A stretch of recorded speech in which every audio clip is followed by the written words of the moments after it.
Hello दोस्तों, नमस्कार। कैसे आप लोग? मैं विष्णु कुमार अपने यूट्यूब चैनल के इस वीडियो पर आप सभी का हार्दिक स्वागत करता हूं। दोस्तों, आज के इस वीडियो क्लासेज में हम लोग जानने वाले हैं बहुपद के प्रकार के बारे में। जैसे कि दोस्तों हम लोग ने पिछली वीडियो के माध्यम से बिल्कुल सरल तरीके से जान लिया था कि बहुपद क्या होती है, बहुपद की विशेषताएं क्या होती है, बहुपद की परिभाषा क्या होती है, बहुपद में किस प्रकार से व्यंजक आते हैं, उनकी पहचान कैसे करते हैं, और भी दोस्तों बहुपद से संबंधित बहुत सारे विशेषताओं को हम लोग ने बिल्कुल अच्छी तरीके से जाना था।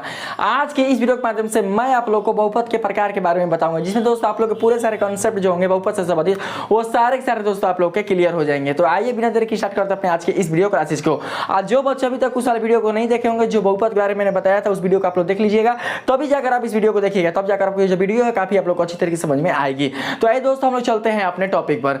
तो दोस्तों यहाँ पर जो आप देख सकते हैं कि मैंने यहाँ पर जो बहुपद के प्रकार का जो मैंने यहाँ पर विभाजन किया है वो कुछ मैंने इस प्रकार से दोस्तों किया है। तो सबसे पहले हम लोग यहाँ पर विचार करते हैं कि आखिर जो बहुपद के प्रकार है वो आखिर हुए क्यों, हुए तो किस प्रकार से हुए हैं। ठीक है, तो दोस्तों मैं आप लोगों को बता दूं कि जो बहुपद है उसका मतलब अगर वास्तविक अगर संबंध देखें तो वो होता है बीजीय व्यंजक से। मैंने आप लोगों को बताया था कि बीजीय व्यंजक एक ऐसा व्यंजक होता है जिसमें चर और अचर राशियां सम्मिलित रहती है। एक अकेला चर आपका बीजीय व्यंजक हो सकता है, लेकिन एक अकेला अचर राशि आपका बिल्कुल ही बीजीय व्यंजक नहीं हो सकता। और साथ ही दोस्तों मैंने आप लोगों को यह भी बताया था कि एक अकेला चर राशि यदि उसका घात एक पूर्ण संख्या हो तो वो बहुपद हो सकता है, और एक अकेला अचर राशि वो भी बहुपद हो सकता है। इसको मैंने आप लोग को बिल्कुल अच्छी तरीके से समझाने का प्रयास किया था। ठीक है दोस्तों, तो जब हम बात करते हैं बहुपद का, तो बहुपद भी दोस्तों एक प्रकार का बीजीय व्यंजक ही होता है। तो बहुपद हम लोग एक ऐसे बीजीय व्यंजकों का चयन करते हैं जिनके समस्त चर राशियों के जो घात होते हैं वो एक पूर्ण संख्या होनी चाहिए।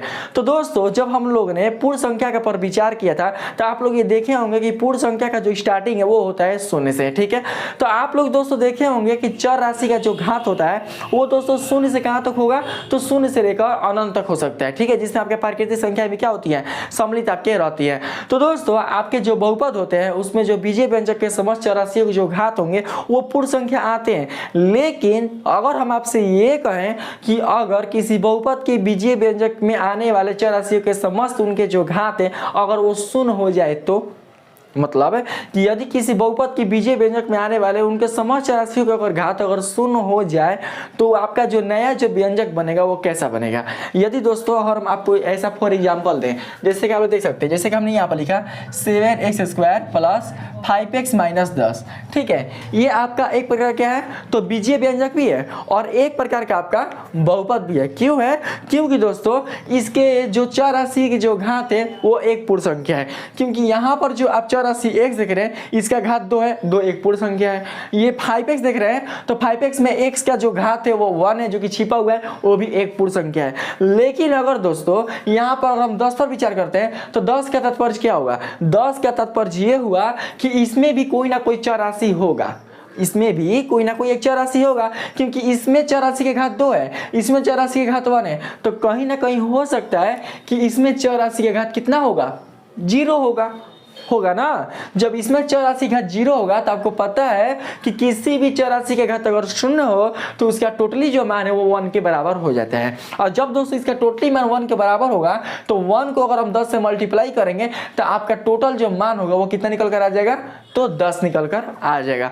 अब यहीं पर हम लोग दोस्तों ये विचार करते हैं कि चलिए यहाँ पर 10 के चर राशि का जो घात है वो 0 हो गया, तो उस स्थिति में जो 10 है वो आपका बन गया अचर राशि। यदि हम 5x में जो आपका चर राशि x है अगर उसका भी घात अगर 0 कर दें तो फिर क्या होगा, तो दोस्तों अगर हम इसका भी घात अगर 0 कर दें तो 5 का जो गुणांक है आपका x के पावर 0 वो भी दोस्तों किस रूप में हो जाएगा, तो 5 गुणा 1 रूप में हो जाएगा। क्यों, क्योंकि दोस्तों किसी भी चर राशि के घात अगर 0 रहता है तो उसका टोटली जो मान होता है वो 1 के बराबर हो जाता है। तो जब दोस्तों हम लोग 5 को अगर 1 से मल्टीप्लाई करेंगे तो कितना निकल कर आएगा, तो दोस्तों यहाँ पर 5 निकल कर आएगा, यानी यहाँ पर केवल क्या बच जाएगा, तो यहाँ केवल 5 बच जाएगा। अब आप देख सकते हैं यहाँ पर 7x² में, तो 7x² में आप लोग देखते हैं तो आपको देखने से पता चलता है कि इसका जो गुणांक है चर राशि का x², इसका घात कितना है, तो 2 है। यदि दोस्तों अगर हम इसके भी घात को अगर हम 0 कर दें तो आप लोग क्या देखते हैं, आप लोग ये देखते हैं कि इसमें जो x का घात जो 0 है उसका भी टोटली जो मान है वो कितना निकल कर आएगा, 1 के साथ जो दोस्तों आपका 7 है वो क्या है, गुणांक के रूप में है, यानी गुणा के रूप में है। आज 7 को 1 से अगर मल्टीप्लाई करेंगे तो आपका जो टोटली मान है वो किस में आ जाएगा, तो आपके 7 के रूप में आ जाएगा। तो इस प्रकार से देख सकते हैं कि यहाँ पर कुल जितने सारे आपके व्यंजक हैं वो अपने संख्यात्मक रूप में हो चुके हैं, यानी संख्या का रूप क्या किए हैं, ये धारण कर चुके हैं। अगर इसको दोस्तों अगर हम सोचे कि अगर ऐसा लिखें तो हम इसको इस प्रकार से नहीं लिख सकते हैं। इसको दोस्तों हम लोग क्या करते हैं, कंप्रेस कर लेते हैं, यानी कि 7 और 5 क्या है, जोड़ है, तो इनको हम लोग दोस्तों लिख सकते हैं 7 5 12। तो यहाँ पर हो जाएगा यह 12 और उसके बाद है -10 इक्वल टू हो जाएगा आपका 2। तो ये क्या हो गया, अपने संख्या के रूप में आ चुका। और साथ ही साथ जो 2 है वो एक प्रकार का अचर राशि है, लेकिन अब ये जो अचर राशि है आपका वो बिल्कुल भी बीजीय व्यंजक नहीं रहा, क्योंकि मैंने आप लोगों को बताया था कि बीजीय व्यंजक जो है आपका वो एक अचर राशि नहीं हो सकता है, लेकिन एक चर राशि हो सकता है। अगर यहाँ पर 2x अगर आता तो इसको हम बीजीय व्यंजक बोल सकते थे, लेकिन यहाँ पर केवल 2 है तो इसको दोस्तों बिल्कुल भी हम लोग बीजीय व्यंजक नहीं बोलेंगे। ऐसा नहीं कि व्यंजक नहीं है, व्यंजक है लेकिन बीजीय व्यंजक बिल्कुल भी नहीं है। तो उस स्थिति में हम लोग ये देखेंगे कि ये है क्या, तो दोस्तों उस स्थिति में इसको हम लोग बहुपद बोल सकते हैं, क्योंकि अभी मैंने आप लोगों को बताया बहुपद की परिभाषा के माध्यम से कि बहुपद एक ऐसा बीजीय व्यंजक होता है जिनमें आने वाले उनके चर राशि के जो घात होते हैं वो एक पूर्ण संख्या होते हैं। और आप सभी को पता है कि जो पूर्ण संख्या होती है वो स्टार्टिंग होती है 0 से, और साथ ही 0 से लेकर अंत तक उसमें क्या होती है, प्राकृतिक संख्या सम्मिलित रहती है। जैसे 0 हो गया, 1 हो गया, 2 हो गया, 3 हो गया, 4 हो गया, 5 हो गया, उसी प्रकार से अंत तक क्या होंगी, ये चलती चली जाएंगी। ठीक है दोस्तों, तो जब इसका स्टार्टिंग होता है 0 से, अब मान के चलते हैं कि इसके गुणांक में अगर कोई चर राशि x हो या कोई y हो या कोई z हो, इसका भी अगर घात हो जाए 0, तो क्या इसको बहुपद नहीं बोलेंगे? क्यों? क्योंकि दोस्तों इसके चर राशि घात 0 है, और मैंने आप लोगों को बताया था कि बहुपद एक ऐसा बीजीय व्यंजक है जिसके चर राशि का घात एक पूर्ण संख्या होती है। तो पूर्ण संख्या के परिवार में सम्मिलित एक शून्य क्या है, उसका एक सदस्य है, और यहाँ पर घात इसका कितना है, 0। तो उस स्थिति में यह बहुपद होगा। x का जो घात है वो 0 है, इसका टोटली जो मान है दोस्तों कितना निकल कर आएगा, 1।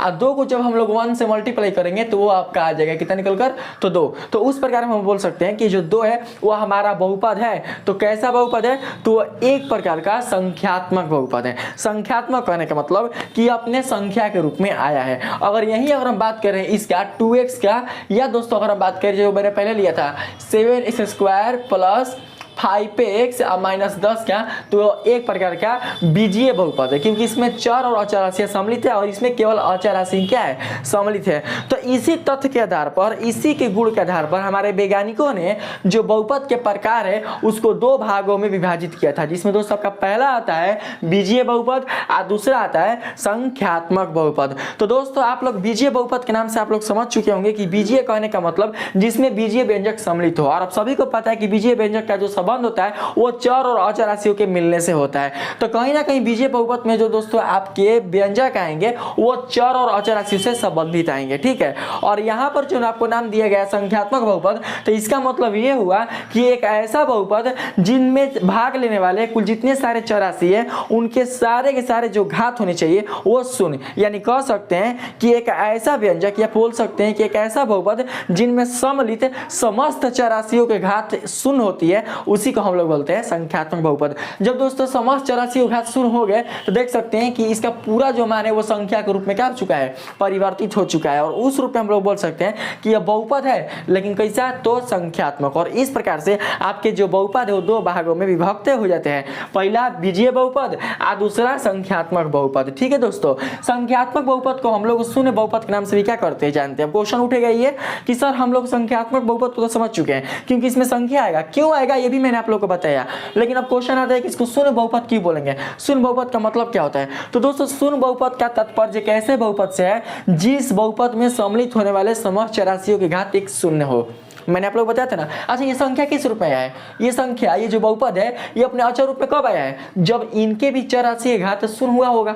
जब इसके चर राशि का और शून्य नहीं रहता, 1 रहता, 2 रहता, 3 रहता, तो इसके चर यहाँ पर दिखाई देते हैं x का, या फिर x² या फिर x3, यानी अपने बीजीय व्यंजक के रूप में रहता है। लेकिन इसका घात क्या हो चुका है, 0 हो चुका है। जब इसका घात 0 हो चुका है तो इस तथ्य के आधार पर ही संख्यात्मक बहुपद को शून्य बहुपद के नाम से भी क्या करते हैं, हम लोग जानते हैं। ऑब्जेक्टिव क्वेश्चन में पूछता भी है कि शून्य बहुपद का घात कितना होता है, तो आप लोग दोस्तों बोल सकते हैं कि शून्य बहुपद का जो घात होता है वो 0 होता है, यानी उसके चर राशि का जो घात होता है वो कितना होता है, वो 0 होता है। तो इस चीज़ को आप लोग अच्छी तरीके से समझ चुके हैं। अब हम बढ़ते हैं आगे बीजीय बहुपद के प्रकार पर। अब यहाँ पर आप लोग ये देखिएगा कि बीजीय बहुपद के प्रकार को किस प्रकार से इसका विभाजन किया गया है।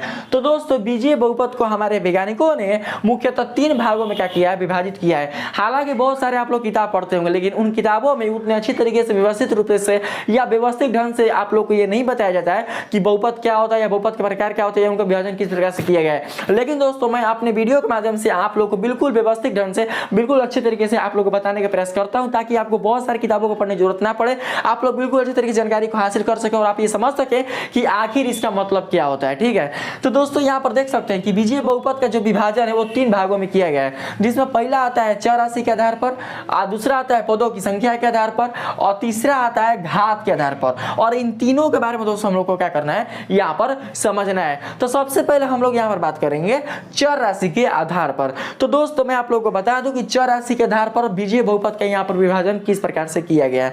दोस्तों यदि किसी बहुपद में एक ही चर अगर सम्मिलित रहता है तो हम लोग बोलते हैं कि जो बहुपद है आपका वो एक चर में है, यानी हम लोग ये कह सकते हैं कि उसमें केवल एक ही अज्ञात चर राशि उपस्थित रहती है। यदि दोस्तों अगर हम इसको ऐसे लिख लें, देखिए आप लोग इसको इस तरीके से क्या कर सकते हैं, समझ सकते हैं। जैसे कि दोस्तों आप यहाँ पर देख सकते हैं, देखिए मैंने एग्जांपल लिया है, देखिए 3x² हमने लिया ना 3x²। तो 3x² कहने का मतलब कि इसमें केवल एक ही चर राशि सम्मिलित है, कौन, तो x, और x हमको पता नहीं होगा कितना है, क्योंकि अज्ञात है ना। क्योंकि हम कभी भी चर राशि को क्या मानते हैं, अज्ञात मानते हैं, हमको पता नहीं उसका मान कितना है, उसके मान तो निरंतर बदलते रहता है। तो यहाँ पर देख सकते हैं कि इसमें एक ही अज्ञात चर राशि उपस्थित है, इसलिए बोल सकते हैं कि जो हमारा बहुपद है वो कैसा है। तो दोस्तों ये जो हमारा बहुपद है वो एक चर वाला है, इसको क्या बोलेंगे, एक चर वाला। देखिए इसमें क्या है, 3 गो पद आया है, 4x² - 3x + 7। तो ऐसा नहीं बोलिएगा कि इसमें 2 चर है, एक x² है, एक x, नहीं, हम बोलेंगे कि इसमें भी एक ही चर सम्मिलित है। क्यों, क्योंकि इसमें उपस्थित केवल एक अज्ञात चर राशि है। अज्ञात मतलब हमको किसको निकालना है, केवल x को ना। जब आप इसका सॉल्यूशन कीजिएगा, इसका गुणनखंड कीजिएगा, तो केवल आपको x का मान मिलेगा कि किसी और का भी मान मिल जाएगा। इसमें 2 है अज्ञात चर राशि, नहीं ना, तो इसमें केवल एक ही अज्ञात चर राशि क्या है, उपस्थित है। तो इसको हम लोग बोलेंगे एक चर वाला बहुपद। इसी के आधार पर दोस्तों यहाँ पर इसका विभाजन किया गया है। पहला में किया गया है एक चर वाला बहुपद, दूसरा किया गया है 2 चर वाले बहुपद, और तीसरा किया गया है 3 चर वाले बहुपद। तो सबसे पहले हम लोग ये समझते हैं कि एक चर वाला बहुपद होता क्या है। तो दोस्तों इसका परिभाषा मैंने आप लोग को यहाँ पर देकर बिल्कुल अच्छे तरीके से बताने का प्रयास किया है, आप लोग समझते रहिएगा। इसमें कहा जा रहा है वह बहुपद जिनमें केवल एक ही अज्ञात चर राशि उपस्थित रहता है। अज्ञात करने का मतलब उस चर राशि का मान हमको बिल्कुल ही पता नहीं है। देखिए कितना सटीक तरीके से मैंने इस परिभाषा के माध्यम से आप लोग को बताने का प्रयास किया है। अगर दोस्तों आप लोग किसी भी किताब का नोट्स ना भी करते हैं, अगर आपके शिक्षक अच्छे ना भी पढ़ाते हैं, अगर आपके स्कूलों में अच्छी पढ़ाई ना भी होती है, तो अगर आप केवल मेरे वीडियो के माध्यम से अगर आप लोग पढ़ते हैं, मेरे वीडियो के माध्यम से अगर आप दोस्तों आप लोग तैयारी करते हैं, तो मैं आपको उम्मीद दिलाता हूं दोस्तों कि आपको कभी भी किसी भी चीज में आप लोग को बिल्कुल भी मैं प्रॉब्लम नहीं होने दूंगा। बिल्कुल अच्छे तरीके से अपनी तैयारी क्या कर सकते हैं, आप लोग दोस्तों निपुण कर सकते हैं। तो यहाँ पर देख सकते हैं इसमें बोला कि एक ही अज्ञात चर राशि उपस्थित रहता है, उसे एक चर वाला बहुपद कहते हैं। तो देख सकते हैं कि 3x² में, जैसा कि मैंने आप लोग को अभी बताया कि 3x² में जो x है वो केवल एक ही आपका चर राशि है, यानी जब हम 3x² का मान निकालेंगे तो केवल आपको x का मान मिलेगा। ठीक है, मतलब एक ही चर राशि का मान मिलेगा। यहाँ पर भी देख सकते हैं कि इसमें केवल x का मान मिलेगा, एक ही चर राशि का मान मिलेगा। यहाँ देख सकते हैं 6x³ - x। तो 2 आपको चर देखने में लग रहा है, लेकिन कैसा है, तो एक ही रूप में है, एक ही जैसा है। तो कह सकते हैं कि इसमें केवल क्या है, एक ही अज्ञात चर राशि उपस्थित है, इसलिए जो बहुपद होगा आपका वो एक चर वाला बहुपद होगा। अगर ऐसा दोस्तों आपको मिले इस प्रकार से बहुपद कि जिसमें केवल एक ही चर राशि उपस्थित हो, तो उसको हम लोग बोलते हैं एक चर वाला बहुपद। अगर हम बात करें यहीं पर 2 चर वाले बहुपद का, तो आप लोग यहाँ पर समझिएगा, जब किसी बहुपद में केवल एक ही अज्ञात चर राशि उपस्थित था तो उसको हम लोग बोलते थे एक चर वाला बहुपद। लेकिन जब किसी बहुपद में अगर एक से एगो और बढ़ जाए, मतलब 2 अज्ञात चर राशि उपस्थित हो जाए, तो उस बहुपद को ही दोस्तों हम लोग 2 चर वाले बहुपद के नाम से क्या करते हैं, जानते हैं। आप लोग समझ सकते हैं इसके परिभाषा के माध्यम से, वह बहुपद जिनमें 2 अज्ञात चर राशि उपस्थित रहते हैं उसे 2 चर वाले बहुपद कहते हैं। क्या बताया कि वह बहुपद जिनमें 2 अज्ञात चर राशि, तो देख सकते हैं दोस्तों कि मैंने जो यहाँ पर एग्जाम्पल लिया है वो किस रूप में है, देख सकते हैं। यहाँ पर मैं आप लोगों को बताने का प्रयास कर रहा हूँ। पहला है आपका देखिए x square plus y square. इसका मतलब क्या हुआ कि देख सकते हैं इसमें दो आपका चौरासी उपस्थित है। पहला आपका x और दूसरा आपका y, यानी जब आप इसका सॉल्यूशन कीजिएगा तो आपको दो ठो मान प्राप्त होंगे, पहला एगो x के रूप में और दूसरा y के रूप में। ठीक है, आप लोगों ने बनाया भी होगा 9th क्लास में 10th क्लास में कि अगर आप x का मान निकालिएगा तो फिर आपको y का भी मान क्या करना पड़ेगा, निकालना पड़ जाएगा। अगर 3 गो रहेगा तो x y का जब आप मान निकाल चुके हैं तो आपको z का भी मान क्या करना होगा, निकालना पड़ेगा। तो यहाँ पर देख सकते हैं कि दो चौरासी है तो हम लोग बोलेंगे ये क्या है आपका, यह एक प्रकार का दोस्तों दो चर वाला बहुपद है। अगर ऐसे हो जाए ax square plus B Q, ठीक है, तो इसको हम लोग क्या बोलेंगे, इसको हम लोग बोलेंगे कि यह दो चर वाला बहुपद है। अगर ऐसे हो जाए मान के चलते हैं Z Q minus 3b square, तो इसको भी हम लोग क्या बोलेंगे, इसको बोलेंगे कि यह दो चर वाला बहुपद है। क्यों, क्योंकि इसमें दो गो चौरासी उपस्थित है, एगो जेड और एगो बी। इस प्रकार से क्या करेंगे हम लोग, इसकी पहचान करेंगे। अगर बात करें हम लोग 3 यहाँ पर तीसरा नंबर में, तो 3 चर वाले बहुपद, तो बस उसी प्रकार से जब इसमें एक गो आ गया चौरासी था तो उसको बोलते हैं हम लोग एक चर वाला बहुपद। जब दो गो हुआ तो हम लोग बोलेंगे इसको दो चर वाला बहुपद। अब आगे समझदार है, आप लोग समझ चुके होंगे कि अगला जो बहुपद आपका आया है वो 3 चर वाला आया है। तो इसका मतलब ये हुआ कि कहीं ना कहीं इसमें जो अज्ञात चौरासी होंगे, मतलब जिसका मान आपको पता नहीं है, वो को आएंगे, 3 ठो आएंगे। तो देख सकते हैं x के पावर 10, y के पावर क्यू, t के पावर 50 यानी 50 है। तो यानी इसमें 3 गो चौरासी कौन कौन है, पहला x, दूसरा y और तीसरा t। तीनों को हमको मान पता नहीं है, तीनों को हमको मान क्या करना, निकालना है। तो उस स्थिति में हम लोग बोलेंगे कि जो बहुपद है आपका वो एक प्रकार का 3 चर वाले बहुपद है। उसी प्रकार से अगर आप यहाँ देखते हैं तो a q plus 3b square plus c square, तो इसमें जो आपके दोस्तों चौरासी हैं a q b square c square, ये तीनों के तीनों क्या है, अपने अलग अलग रूप में यानी 3 अज्ञात चौरासी के रूप में उपस्थित है। तो बोल सकते हैं कि ये क्या है, 3 चर वाले बहुपद है। उसी प्रकार से अगर 4 गो अज्ञात चौरासी उपस्थित रहे तो बोलेंगे 4 चर वाले बहुपद। अगर दोस्तों अगर उसी प्रकार से 5 गो अज्ञात चौरासी अगर उपस्थित रहे तो बोलेंगे 5 चर वाले बहुपद। 6 गो रहे तो बोलेंगे 6 चर वाले बहुपद। इसी प्रकार से आगे क्या कर सकते हैं, उसको बढ़ाते चले जा सकते हैं। ठीक है, तो मूल रूप से दोस्तों हमको क्या करना है, इन्हीं तीनों के माध्यम से क्या करना है, इस चीज को हमको समझ कर रखना है। तो मुझे उम्मीद है कि आप लोग इस चीज को अच्छे तरीके से समझ गए होंगे। तो दोस्तों पहला क्या था, आपके चौरासी के आधार पर यहाँ पर बहुपद को विभाजित यहाँ पर किया गया था। अब मैं आप लोगों को बताता हूँ पदों की संख्या के आधार पर बहुपदों के प्रकार के बारे में, क्योंकि आपको पहचानने को मिलेगा। आपको 9th क्लास में या फिर दोस्तों अगर आप 8th क्लास में भी जाइएगा या 10th क्लास में जाइएगा तो दोस्तों आपको पहचानने को मिलता है कि इस निम्न में से एक चर वाला बहुपद कौन है, निम्न में से दो चर वाला बहुपद कौन है, या बोल सकता है कि निम्न बहुपदों में कौन एक पदी है, कौन द्विपदी है, कौन त्रिपदी है। तो ये सारा कॉन्सेप्ट दोस्तों मैं आज इस वीडियो में आप लोग के लिए क्लियर करने वाला हूँ।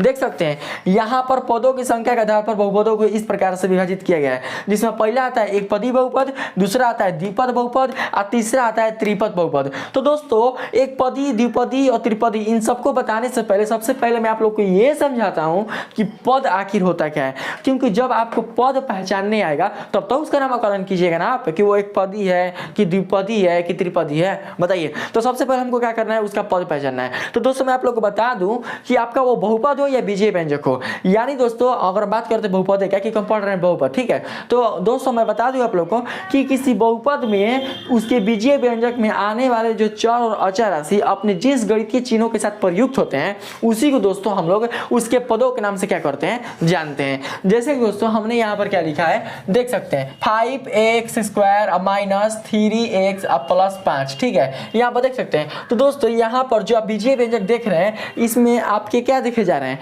इसमें आप ये देख सकते हैं कि दो आपका चर राशि है, एक आपका अचर राशि है। तो दोस्तों ये बना कैसे है, बताइए ये किस तरीके से बना है। तो दोस्तों ये बना है 5x स्क्वायर माइनस 3x और प्लस 5 के जुड़ने से, यानी अगर हम लोग 5x क्यूब माइनस 3x और प्लस 5 को एक दूसरे से व्यवस्थित कर देते हैं तो दोस्तों ये क्या होगा, आपका बीजीय व्यंजक का निर्माण हो जाएगा। तो कह सकते हैं कि जो हमारा 5x स्क्वायर है माइनस 3x है और साथ ही आपका जो प्लस 5 है, यही क्या है आपके बीजीय व्यंजक यानी इस बहुपद के पद है जो अपने गणितीय चिन्हों के साथ क्या हुए हैं, इस बीजीय व्यंजकों में प्रयुक्त हुए हैं। इसका चिन्ह है प्लस, इसका चिन्ह है माइनस और इसका चिन्ह है प्लस। तो आप लोग हमेशा याद रखिएगा कि पद हम उसी को बोलेंगे जो किसी बहुपद के बीजीय व्यंजक में अपने विभिन्न चिन्हों के साथ क्या होते हैं, प्रयुक्त होते हैं और उनके संख्या के आधार पर क्या होती है, इनकी गणना की जाती है। तो यहाँ पर देख सकते हैं इनमें कितने पद सम्मिलित है, तो एगो दूगो और एगो तीनगो, मतलब इनका जो संख्या का जो गणना है वो हम इनके संक्रियाओं के आधार पर करते हैं, मतलब इनके चिन्हों के आधार पर करते हैं।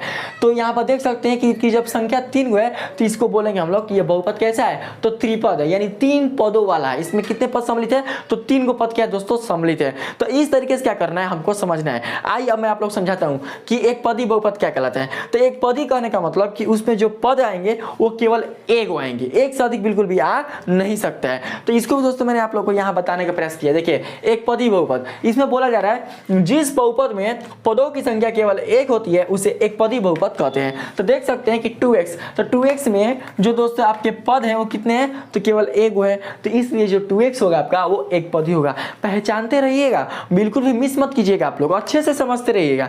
यहाँ पर देख सकते हैं 7 है, तो 7 भी आपका क्या होगा, बहुपद। अरे हालांकि संख्यात्मक है लेकिन बहुपद तो है ना। तो ये कैसा है, तो दोस्तों आपका एक पदी है। ठीक है, क्यों एक पदी है, क्योंकि दोस्तों इसमें केवल एक ही पद क्या है, मतलब एक ही व्यंजक क्या है, इसमें सम्मिलित है। आगे देख सकते हैं 5x3, हमको इसमें घाती देखना है, द्विघाती है कि त्रिघाती है, चतुर्घाती है, हमको घात इसमें मतलब बिल्कुल भी नहीं है। हमको यहाँ पर केवल मतलब है किस चीज से, तो हमको मतलब है इनके पदों की संख्या से। तो इसमें भी पद कितना है, तो एगो, इसमें पद कितने हैं, तो एगो, इसमें पद कितने हैं, तो एगो। तो बोल सकते हैं कि इसमें आने वाले कुल जितने सारे आपके दोस्तों जो उदाहरण है ये सब अपने एक पदी के रूप में है, और इसलिए हम लोग बोल सकते हैं कि ये सब के सब क्या है, आपके एक पदी बहुपद है। क्यों, क्योंकि इन सभी बीजीय व्यंजकों के चर राशि की जो घात है वो एक पूर्ण संख्या है, इसलिए हम इन सबको बहुपद बोल सकते हैं। अब हम बात करते हैं यहाँ पर द्विपद का। तो द्विपद की पहचान कैसे कर सकते हैं, तो आप लोग समझ चुके हैं। द्वि का मतलब होता है दो, ठीक है, और पद का मतलब होता है उनके बीजीय व्यंजक में आने वाले जो दोस्तों उनके चर राशि और जो अचर राशि अपने जो भिन्न गणितीय चिन्हों के साथ प्रयुक्त होते हैं उन्हीं को हम लोग बोलते हैं पद।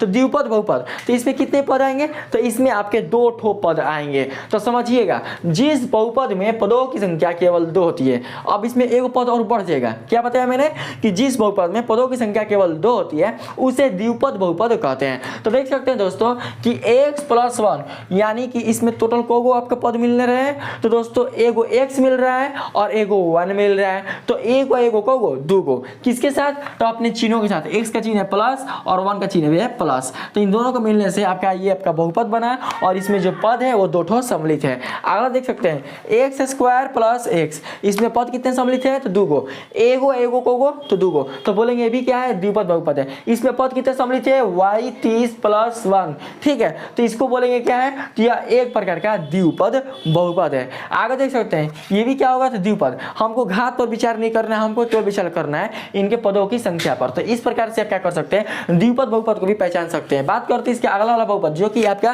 त्रिपद है। तो त्रिपद करने का मतलब इसमें जो पदों की संख्या होगी वो कितनी होगी, 3 होगी। तो देख सकते हैं जिस बहुपद में पदों की संख्या केवल 3 होती है उसे त्रिपद बहुपद कहा जाता है। तो देख सकते हैं दोस्तों कि यहाँ पर आपके पदों की संख्या 2 था, यहाँ पर 1 था, लेकिन यहाँ पर एक और बढ़ जाएगा।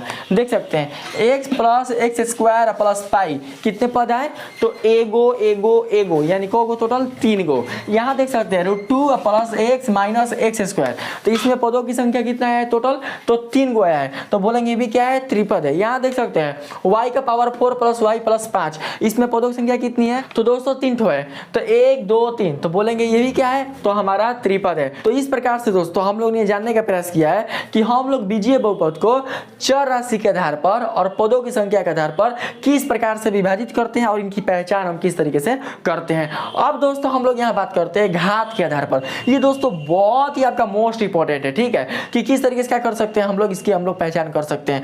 तो दोस्तों मैं आप लोग क्या करता हूँ, सबसे पहले यहाँ पर मिटका कर आप लोग के लिए मैं इसका परिभाषा लिखा देता हूँ और इस परिभाषा के माध्यम से मैं आप लोग को ये बताने का प्रयास करूंगा कि घात के आधार पर बहुपद को निम्नतः किस प्रकार से विभाजित किया गया है। तब तक दोस्तों आप लोग क्या कीजिए, इसे उतार लीजिए, ठीक है। तो आइए मैं क्या करता हूँ, आप लोग को बताने का प्रयास करता हूँ। तो आइए दोस्तों अब हम लोग समझते हैं घात के आधार पर बहुपद के प्रकार को, ठीक है दोस्तों। तो जैसा कि आप लोगों ने चार्ट के माध्यम से देखा था कि घात के आधार पर हम लोगों ने बहुपद के प्रकार को निम्नतः 3 भागों में विभाजित किया था, जिसमें पहला था दोस्तों आपका रैखिक बहुपद, दूसरा था आपका द्विघाती बहुपद और तीसरा था आपका त्रिघाती बहुपद। ये कोई दोस्तों जरूरी नहीं है कि हम लोग इनके जो प्रकार है वो त्रिघाती तक ही सीमित रखेंगे। हम चाहे तो दोस्तों इससे आगे भी क्या कर सकते हैं, बढ़ा सकते हैं, परंतु यहाँ पर जो डिपेंड वो करता है इसके घात पर। तो सबसे पहले दोस्तों हम लोग क्या करते हैं, यहाँ पर ये समझते हैं कि जो रैखिक बहुपद है वास्तव में होता है क्या, क्योंकि दोस्तों जो रैखिक बहुपद है ये दोस्तों आपको बहुत बार पूछा जाता है और बहुत सारे जो बच्चे होते हैं वो घबरा जाते हैं कि रैखिक बहुपद कैसा होता है, किस प्रकार से होता है और इसका मतलब क्या होता है। तो आज के इस वीडियो के माध्यम से मैं आप लोगों को दोस्तों घात के आधार वाले जितने सारे आपके बहुपद है उनको मैं बिल्कुल अच्छी तरीके से आप लोगों को बताने का प्रयास करूंगा। तो आइए सबसे पहले आप लोग समझने का प्रयास कीजिएगा कि रैखिक बहुपद वास्तव में होती क्या है। देखिए दोस्तों यहाँ पर कहा जा रहा है वह बहुपद जिनके चर राशि का अधिकतम घात। देखिए दोस्तों यहाँ पर बोला है अधिकतम, अधिकतम कहने का मतलब अधिक से अधिक। तो दोस्तों जैसे कि हमने यहाँ पर एक एग्जांपल ले लिया 4x + 5, देखिए है ना 4x + 5 है, तो हम यहाँ पर ले लेते हैं 4x + 5 है। तो दोस्तों यहाँ पर क्या बोला है कि वह बहुपद जिनके चर राशि का अधिकतम घात है। अधिकतम का मतलब होता है ज्यादा से ज्यादा, मतलब ज्यादा से ज्यादा, अधिक से अधिक कितना है, अधिकतम घात केवल एक होती है, उसे रैखिक बहुपद कहते हैं। तो दोस्तों यहाँ पर देख सकते हैं कि हमने जो एग्जाम्पल लिया है इसमें चर राशि आपके कौन है, तो दोस्तों इसमें चर राशि आपका x है। अगर हम आपसे ये पूछें कि इसका घात कितना है तो आप लोग बोलिएगा कि इसका घात 1 है। तो दोस्तों यहाँ पर जो चर राशि देख रहे हैं इसका घात 1 है, लेकिन इसको छोड़कर और भी कोई आपको चर राशि दिखाई दे रहा है जिसका घात इससे अधिक हो जाए, है कोई? अगर हम आपसे ये बोले यहाँ पर 3x² - 2x + 5, ठीक है। अगर हम दोस्तों ऐसा लिख रहे हैं, अगर हम आपसे पूछें कि इस बहुपद में चर राशि का अधिकतम घात कितना है तो आपका जवाब क्या होगा? तो दोस्तों आपका जवाब यही ना होगा कि इस बहुपद में चर राशि का अधिकतम घात 2 है। क्यों है दोस्तों?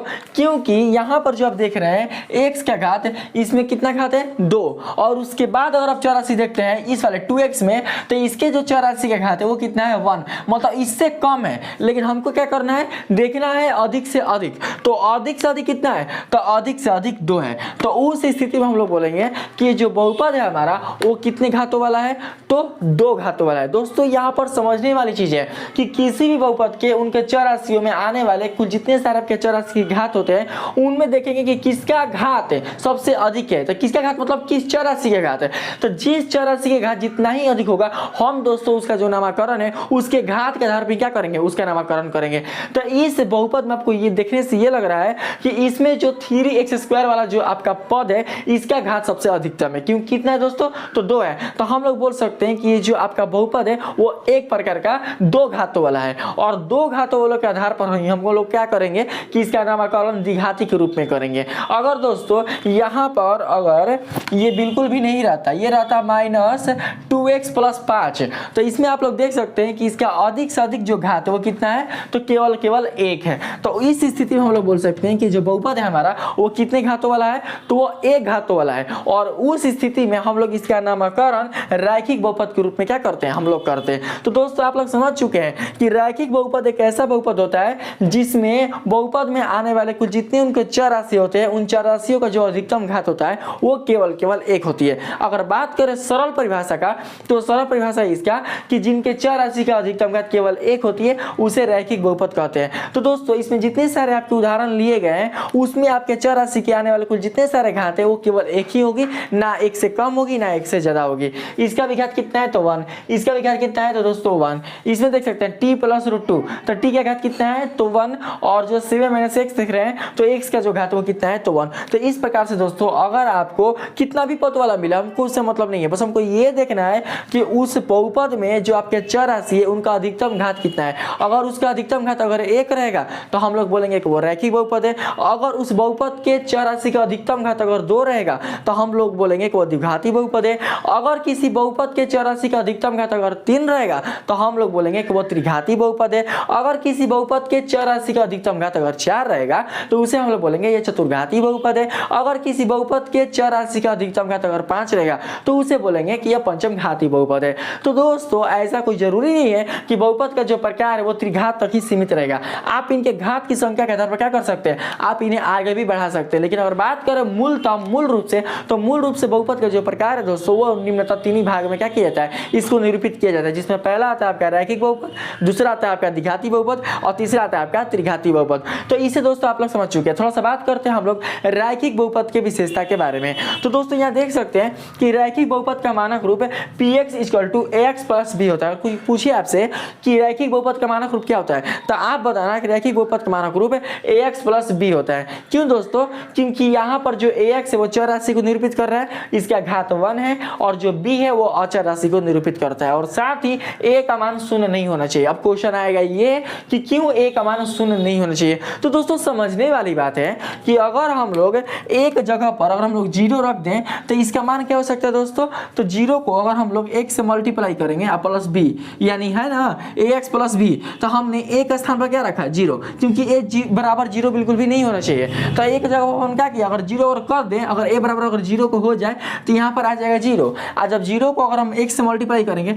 तो पूरा मनवा हो जाएगा 0, और जब पूरा मनवा हो जाएगा 0 तो 0 में b को जोड़ेंगे तो खाली b है ना बचेगा। ऐसा निरूपण बचेगा, ये निरूपण समाप्त हो जाएगा, अपने अस्तित्व को खो देगा। इसलिए इसके अस्तित्व को बनाए रखने के लिए हमारे वैज्ञानिकों ने यहाँ पर a का जो मान है बिल्कुल भी 0 के बराबर नहीं रखा है। क्यों नहीं रखा है इसको मैंने आप लोगों को बताया। अब हम बात करते हैं इसके अगले वाला स्टेप में। इसमें कहा जा रहा है इसका आलेख सदैव एक सरल रेखा ही होता है। तो दोस्तों मैं बता दूं कि कोई भी अगर रैखिक बहुपद हो या रैखिक बीजीय व्यंजक हो, उसका दोस्तों जो आपका आलेखीय निरूपण होगा वो सदैव एक सरल रेखा ही क्या होगा, वो प्राप्त होगा। इसे आप लोग समझ कर रखिएगा। अब हम बात कर रहे हैं इसके शून्यकों का। तो मैंने दोस्तों आप लोग को बताया था बहुपद वाला वीडियो में कि जो बहुपद अपने जितने घातों वाला होता है उनका शून्यक भी उतने ही प्राप्त होते हैं। तो दोस्तों जो रैखिक बहुपद है वो कितने घातों वाला है? तो वो एक घातों वाला है। तो कहीं ना कहीं जो इनके शून्यक मिलेंगे वो दोस्तों आपके एक मिलेंगे। इसलिए रैखिक बहुपद के जो शून्यकों की संख्या होती है वो मात्र केवल एक होती है। मैं दोस्तों अगले वाला जो वीडियो है उसमें आप लोग को बताऊंगा कि शून्यक क्या होती है, शून्यक हम कैसे निकालते हैं, इन सब के बारे में दोस्तों मैं आप लोग को बताने का अच्छी तरीके से प्रयास करूंगा। आइए हम बात करते हैं इसके अगला वाला बहुपद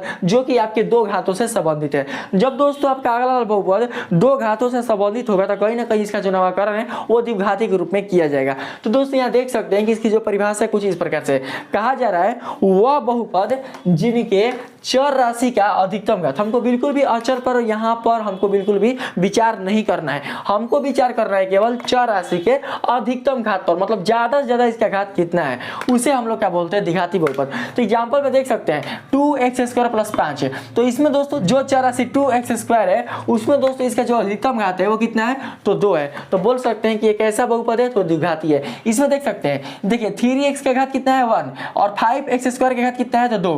तो दोनों में से अब देखिए तो अचर इस पर तो दोस्तों हम लोग बिल्कुल बात ही नहीं करेंगे, हमको बात करना है चर राशि पर। तो इन दोनों चर राशियों में सबसे अधिकतम चर राशि घात किसका है, तो दोस्तों 5x² का। और किस बीजीय व्यंजक में है, किस बहुपद में है, तो पूरा वाला में। तो इसलिए बोलेंगे कि जो पूरा हमारा बहुपद होगा कैसा होगा, वो द्विघाती होगा।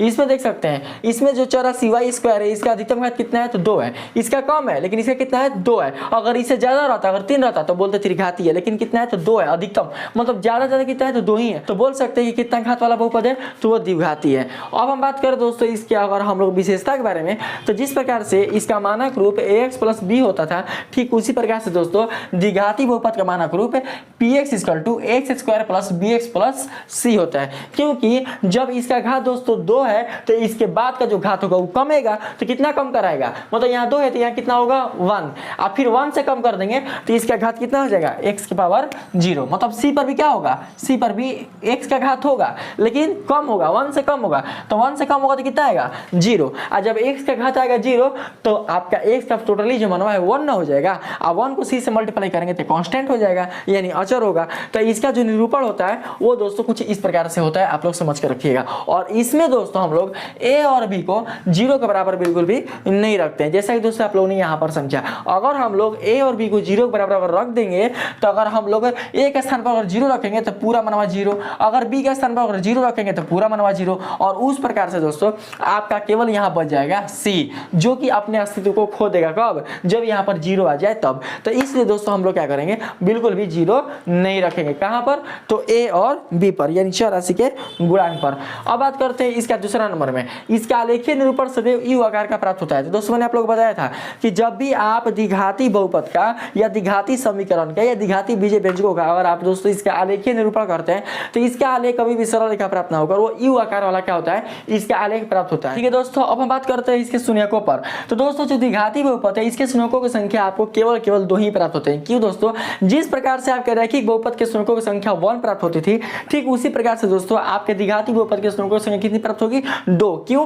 क्योंकि रैखिक बहुपद के जो घात थे वो केवल 1 थे, इसलिए उनका घात 1 होने का उनके शून्य भी कितने प्राप्त होते थे, केवल दोस्तों 1 प्राप्त होते थे। जब दोस्तों आपका द्विघाती बहुपद है तो इनके घात कितने होंगे, 2, इसलिए कहीं ना कहीं इनके जो शून्यकों की संख्या होगी वो भी कितनी प्राप्त होगी, तो केवल दोस्तों आपके 2 ही प्राप्त होगी। अब हम बात करें दोस्तों त्रिघाती बहुपद का, तो आपको नाम से पता चलता होगा कि त्रिघाती में जो आपके त्रि शब्द है उसका मतलब होता है 3। तो कहीं ना कहीं दोस्तों इस बहुपद में आने वाले जो चर राशि है उसका अधिकतम घात जो होगा वो केवल 3 होगा, इसलिए इसे हम लोग बोलेंगे त्रिघाती बहुपद। इसके परिभाषा में भी आप देख सकते हैं कि वह बहुपद जिनके चर राशि का अधिकतम घात केवल 3 होती है उसे त्रिघाती बहुपद कहते हैं। दोस्तों देख सकते हैं x³ - 1, तो इस बहुपद में जो आपके चर राशि आया है x³, इसका जो अधिकतम घात है वो कितना है, तो 3 है, इसलिए बोलेंगे कि ये जो बहुपद है हमारा वो त्रिघाती है। इसमें देख सकते हैं 2 - x², तो इसमें दोस्तों आप देख सकते हैं इसके अगला वाला भी एक पद है +x³, तो इस बहुपद में आप लोग ये देख सकते हैं कि इसमें -x² का तो घात कम है,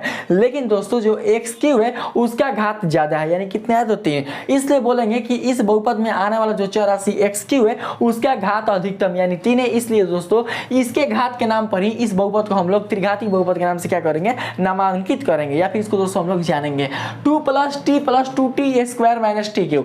इसमें देख सकते हैं कि जो आपका चर राशि t + 2t² - t³ है, इन सभी चर राशियों में जो आपका -tq है उसका घात अधिकतम है, यानी कितना है, तो 3 है, इसलिए बोल सकते हैं कि जो हमारा बहुपद है वो त्रिघाती बहुपद है। यहाँ देख सकते हैं दोस्तों ये कितना है, तो एक पद वाला, हमको पदों से मतलब नहीं, हमको इसको केवल दोस्तों घात पर देखना है।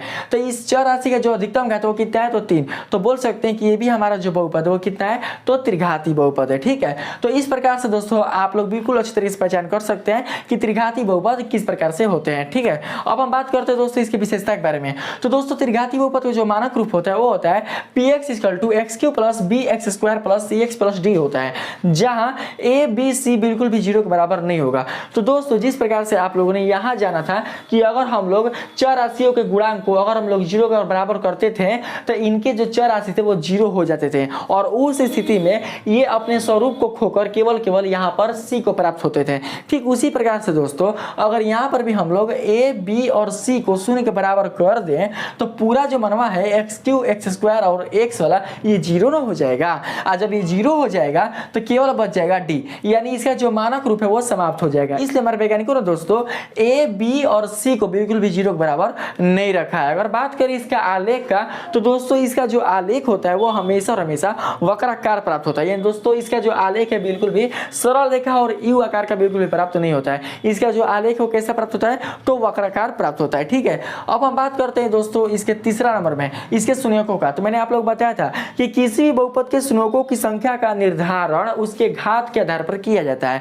जब आपके दोस्तों बहुपद रैखिक थे तो उनके शून्यक 1 मिलते थे, क्यों, क्योंकि इसका घात अधिकतम 1 था। जब आपका बहुपद द्विघाती था तो इसके शून्यक 2 मिलते थे, क्यों, क्योंकि इस बहुपद का घात 2 था। जब आपका बहुपद दोस्तों त्रिघाती होगा तो इनके शून्यक कितने मिलेंगे, तो 3 मिलेंगे, क्यों, क्योंकि इस बहुपद के चर राशि का अधिकतम घात कितना होगा, तो 3 होगा। इसलिए आप लोग हमेशा समझ कर रखिएगा कि त्रिघाती बहुपद के टोटल शून्यकों की जो संख्या होगी वो केवल कितनी होगी, तो 3 होगी। तो इस प्रकार से दोस्तों इस वीडियो में मैंने आप लोगों को बिल्कुल अच्छी तरीके से बहुपद के प्रकार को अच्छी तरीके से समझाने का प्रयास किया है। दोस्तों इस वीडियो के माध्यम से आप लोगों ने जाना है कि बहुपद को हम लोग किस प्रकार से विभाजित करते हैं, बहुपद के प्रकार में कौन कौन से बहुपद आते हैं, इनका नामकरण किस प्रकार से किया जाता है, इनका परिभाषा क्या होता है, और साथ ही दोस्तों बहुपद के प्रकार से संबंधित बहुत सारे तथ्यों के बारे में दोस्तों मैंने आप लोगों को बिल्कुल अच्छी तरीके से बताने का प्रयास किया है। अगर आप इसे बिल्कुल अच्छी तरीके से समझ जाते हैं, इसे दोस्तों अच्छी तरीके से आप अपने माइंड में दोस्तों इंटर कर लेते हैं, तो बहुपद के प्रकार में आपको कोई भी दोस्तों आपको दिक्कत नहीं होगी। अगर दोस्तों आपको ये वीडियो अच्छी लगी है तो प्लीज दोस्तों इस वीडियो को लाइक कीजिएगा, सब्सक्राइब कीजिएगा, और पसंद आए तो अपने दोस्तों में भी शेयर कीजिएगा। आज के लिए इतना ही, मिलते हैं अगले वीडियो में, तब तक के लिए धन्यवाद।